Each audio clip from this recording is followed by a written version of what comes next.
Your body has limits to how fast it can go and how far it can go. They're expansive and grand. They're much greater than you've ever thought they were. There are boundaries in form, but in thought, in that invisible world that I'm talking about, there are no boundaries except what you choose to think. You can think anything, and anything that you can think is here already in the dimension of thought. It's already here. I'm going to stop relating to the people in my life just my form to their form. I'm going to start getting behind their form, to that divine intelligence that's there. What are they thinking? And how can I have a no-limit relationship with everybody in my life? Instead of relating to the place where there are limits, their bodies, their forms, their performance level, I'm going to relate to what's in back of that. What kind of attitudes do they have? How do they think? I'm going to look at that side of them. That's what Mother Teresa talks about in the streets of Calcutta. She sees God in every one of those starving children and the lepers. She sees the divineness that's there. She doesn't just relate to the form. She relates to who is that human being in back of that form. What is that divineness there? You don't have to be Mother Teresa in the streets of Calcutta catering to the most sorrowful among us. You can do that every place in your life. You can stop just seeing the world in terms of what you see and what you can get a hold of and start living in that invisible part and back of that, where divineness really resides. That's in all of us. Whoever you are, wherever you go in the world, every single human being you meet, whether it's a tribesman in Afghanistan, whether it's a Sherpa guide in Nepal, whether it's a taxi driver in Tokyo, or a tribesman in New Guinea, or a salesman in Detroit, you share something with that person. What you share is what it's like to be human. We all share that with each other. And you know, and they know, what it's like to hurt inside, what it's like to feel lonely, what it's like to experience pain or to experience exhilaration or happiness. We all, as human beings, and those are all thoughts, those all come from thought, we share thought together with all human beings. And if we remembered that, if we tuned into that part of people, whether we're running a business or a family or whatever, if we started relating to people there, instead of just to their form, and when you see an angry person or you see a happy person, what you're looking at is what created that? And what kind of thoughts do they have? And relate to their thought, relate to the divineness in them, whoever they are. The whole world would be better, and so would your business. It's understanding that no one is any better than anybody else in God's eyes. See, it doesn't matter what you call that universal intelligence. The name doesn't matter. It's just as good a word as any in God's eyes, in that universal intelligence that's permeating all form. All of the rest of it is just trappings. It doesn't really matter. When it gets right down to it, we all share humanity with each other. We're all part of the being called human being, each one of us. In reading the literature of the East, particularly, in preparation for my book, You'll See It When You Believe It, I would find that over and over, I would see references to this thing called the observer. I'd say the observer.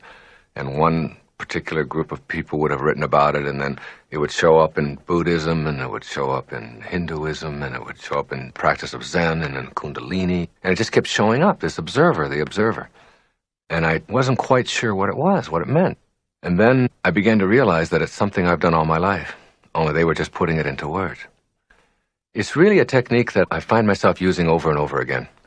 The best way to think of it is, like Shakespeare said, the whole world is a stage, and we are all but actors on that stage. When you start to look at it that way, you begin to see yourself as having a lot of roles to play. And they really are roles.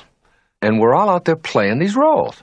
Now, it doesn't mean that I'm not authentic at all. I'm not talking about authenticity. Each one of these things are very real, but they are still roles that we're playing. So what you have to do is sort of remind yourself that you're doing that and not take all of this whole stage so seriously and make it so dramatic and so significant and important. It's like lightening you up a little bit. And the observer is like whoever this guardian angel or this invisible person is. You can sort of catch yourself whenever you find yourself getting out of control or getting mad at the fact that there's a delay at the airport or that the traffic isn't going the way you want it to. That invisible guardian angel, that eye that can be in back of you, can put the skids on that right away. That person can say, I'm watching you. I'm watching your form. You know, Lily Tomlin had a great line. She said, how come when you talk to God, it's called praying? But when God talks to you, it's called schizophrenia, you know. But that God talking to you can be that invisible part of you. Then you start connecting to that. And I find myself, wherever I am in my life, whatever I'm doing, in back of myself, on my shoulder or whatever, and reminding me, how should you react to this? Send love here. But cultivating the witness is an interesting thing, and what I want to say to you about this is that it's where you begin to step outside and no longer identify yourself with the outer and all that your senses tell you, and begin to reprogram this subconscious mind of yours, which is what does almost all of the activities of your life, the subconscious mind. You know, your conscious mind thinks about things, like when you're learning to drive, it says, you know, put the foot on the brake and then slow it down and turn this and slow it and do this and, you know, put your signal on and and endless kinds of things that go through the conscious mind until ultimately the subconscious mind gets all of the suggestions, and then you drive. Your subconscious mind takes you where you want to go. You see a red light, you stop. You don't say, red, right foot, better put it on the brake, better slow. You don't do any of that. But even you're sitting, all of you sitting right here in this room. You know, you got here, you sit down, nobody told you how to sit, where to put your hands, how to do this, you know, how to listen. You just do all of this subconsciously. Your subconscious mind gets programmed all the time. And the witness is where you want to be able to step outside and look at what it is that you have trained your subconscious mind to do. I wrote a whole book about this called Excuses Be Gone, about retraining this habitual mind of yours that does nothing but continuously have you redo the same things over and over and over again, where you want to learn to just walk a different way in your life. And the way that you do this is by starting to witness what it is that you're doing. And one of the suggestions I give to everyone at my talks is this, to recognize that the last 5 minutes of your day before you go to sleep at night are 5 of the most important minutes that you live all day long. Because this is the time when you are preparing your subconscious mind, which is most comfortable with your unconscious mind. Your subconscious mind learns the most when it is in its unconscious state, in your sleep state. So as you're about to go into sleep and your mind is busy doing all of the kinds of things that it does, you are really preparing the universe to offer you up experiences that match up to whatever you're placing into your subconscious mind.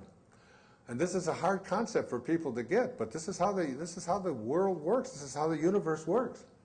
And I suggest to you that you don't spend the last 5 minutes of your day reviewing all of the things that you don't like, and all of the things that you don't want, and all of the people that upset you, and all of the hurts that you have, and all of the reasons that things are not going well, and all of your illnesses, and all of the things that you can't do, and how sorry you feel for yourself, and all of the, you don't want to do that because you're about to marinate for the next 8 hours in your unconscious mind, which is most comfortable with your subconscious mind. And then when you awaken, you see your subconscious mind cannot make a distinction between what you're thinking about and what you're experiencing in your day and in your life. It just says, if you're thinking it, that must be what you want. And I'll just offer you up experiences that match up to what you're thinking. So you want to be really careful as you go off to sleep at night to make sure that you are placing into your subconscious mind, which is about to enter its unconscious state, only that which you want to materialize and manifest tomorrow morning when you awaken and throughout the entire day. And so many people make the mistake of using the last 5 minutes before they enter into this 8-hour marinating period by going over the things that they don't like, that they don't want, that shouldn't have happened, that really upset them. And so you want to make the shift. This is from the book of Job.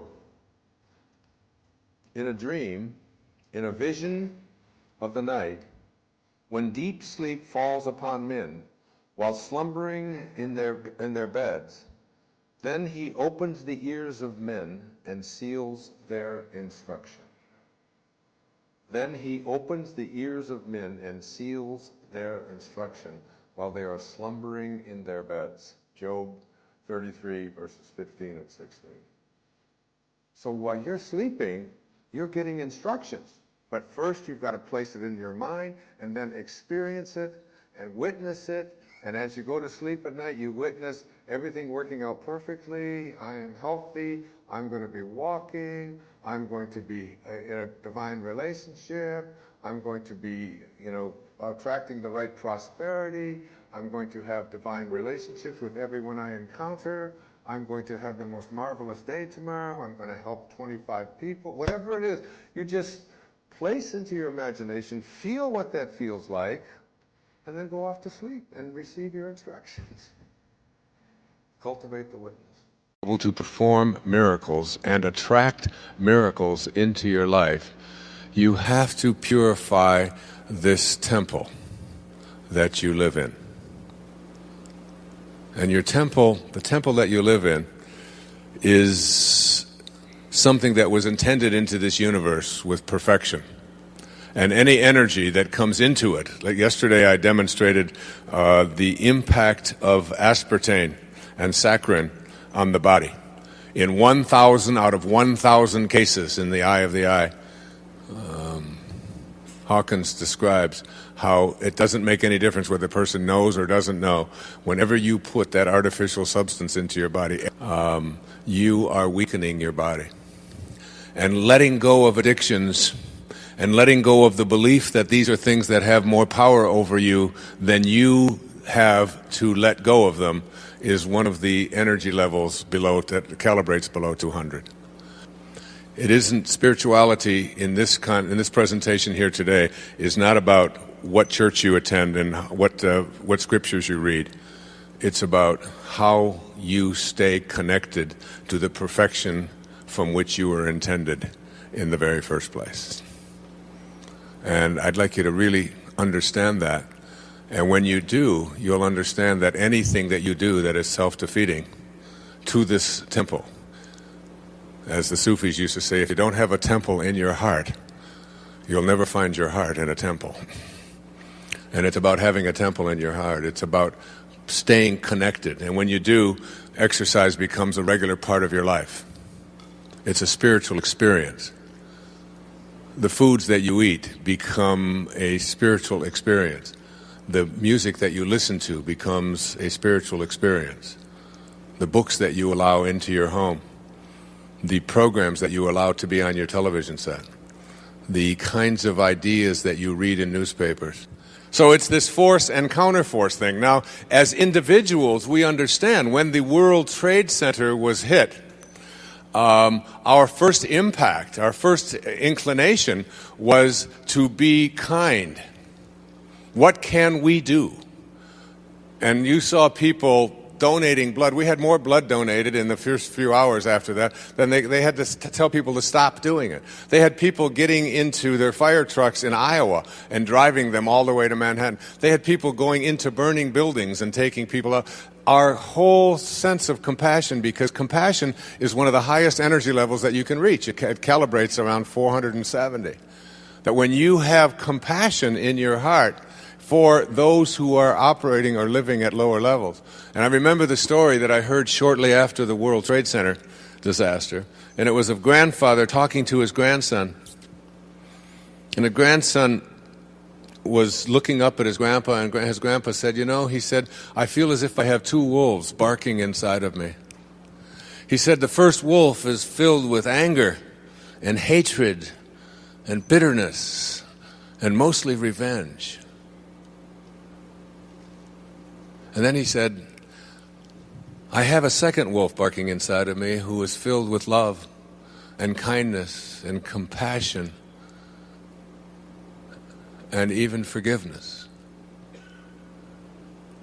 And the grandson looked up at his grandpa and said, which wolf do you think will win, Grandpa? And his grandfather responded, whichever one I feed. And we have to look at what we feed internally in ourselves. When Einstein reminded us that until we come up with an alternative to using force as a way of resolving our disputes, we are doomed as a people to destroy ourselves. We'll destroy ourselves. The weapons that we have put aside in order to resolve our disputes cannot even be used. Because if we explode them and the wind changes, it blows back on us the very thing that we are attempting to put onto our enemies. How can we look upon all that we've done or failed to do and view it through the lens of our magnificence, especially when we've been trained to feel shame and self-reproach as a result of our perceived failures or flaws? We've all reacted to situations in the past in ways that we wouldn't want to today. I personally have done many things that I wouldn't choose to repeat, yet every recovering or recovered addict looks back with gratitude for the experience that brought him or her to a higher, more loving, sober place. As I've said in other places, true nobility is not about being better than someone else. It's about being better than you used to be. Every single experience in my life, right up to this day, was something I needed to go through in order to get to be here now, writing these words. What proof can I offer for this assertion? It happened. That's all the proof I need. As we look back on our life, we've failed at nothing. All we've done is produce some results. It's imperative that we send love to those who were hurt by us and forgiveness to ourselves to heal our inner agony. We can then view it all as what we needed to experience in order to get to a higher place. One thing I've learned in my 65 years is that virtually every spiritual advance I've made toward a higher, closer alignment with God energy has been preceded by some kind of a fall from grace. Such mistakes, in quote, allow me to write and speak from a more compassionate stance. That is, they always seem to provide me with the energy to propel myself to a higher place. Truly, I bless all of these failures, in quotes, because I know I needed to go there in order to get here. Be gentle and forgiving with yourself. Abandon any and all shame, and refuse to engage in any self-repudiation. Instead, learn from Leo Tolstoy, who said that the most difficult thing, but an essential one, is to love life, to love it even while one suffers, because life is all, life is God, and to love life means to love God. So love life, every moment of it, especially your blunder-filled past. Dr. Abraham Maslow, perhaps the most influential person in my life many years ago, what is necessary to change a person is to change his awareness of himself. Consider how you might want to follow his advice. You can never be mediocre because you are magnificent in every way. So seek ways to change your awareness of yourself so that you're fully aware of your magnificence and can become receptive to inspiration, your ultimate calling. Our life must be open to Spirit's guidance in order for us to feel inspired. When the calendar becomes frenzied, full of unnecessary turbulence because we fail to simplify, we won't be able to hear those long-distance calls from our source, and we'll slip into stress, anguish, and even depression. So whatever it takes to feel joy, we simply must act upon it.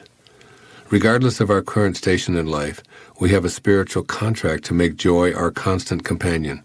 So we must learn to make a conscious choice to say no to anything that takes us away from an inspired life. This can be done gently, while clearly showing others that this is how we choose to live. We can start by turning down requests that involve actions that don't correspond with our inner knowing about why we're here. Even at work, we can find ways to keep ourselves on an inspirational agenda. For example, during my years as a college professor, I recall being asked over and over to partake in activities that didn't correspond with my own inspiration. So I devised a simple solution. I took on more teaching assignments, and in exchange, my colleagues attended curriculum meetings, served on research committees, and wrote building improvement reports. I consistently listened to my heart, which always demanded joy. Keep in mind that it's only difficult or impossible to accomplish joy when we engage in resistant vibrational thinking. If we know that we don't have to live a life stuffed with non-joyful activities, then we can choose the way of inspiration. Opting for joy involves giving ourselves time for play instead of scheduling a workaholic nightmare. We deserve to feel joy. It's our spiritual calling. By giving ourselves free time to read, to meditate, to exercise, and walk in nature, we're inviting the guidance that's waiting patiently to come calling with inspirational messages. The bottom line here is that we can simplify life by cutting down on the busy work that keeps us off purpose. We must curtail such activities and listen to Spirit, staying aware of joy and how simple it is to access. on the fateful day of September 11, 2001. What stuck in my mind were the cell phone calls made by the people on the ill-fated planes.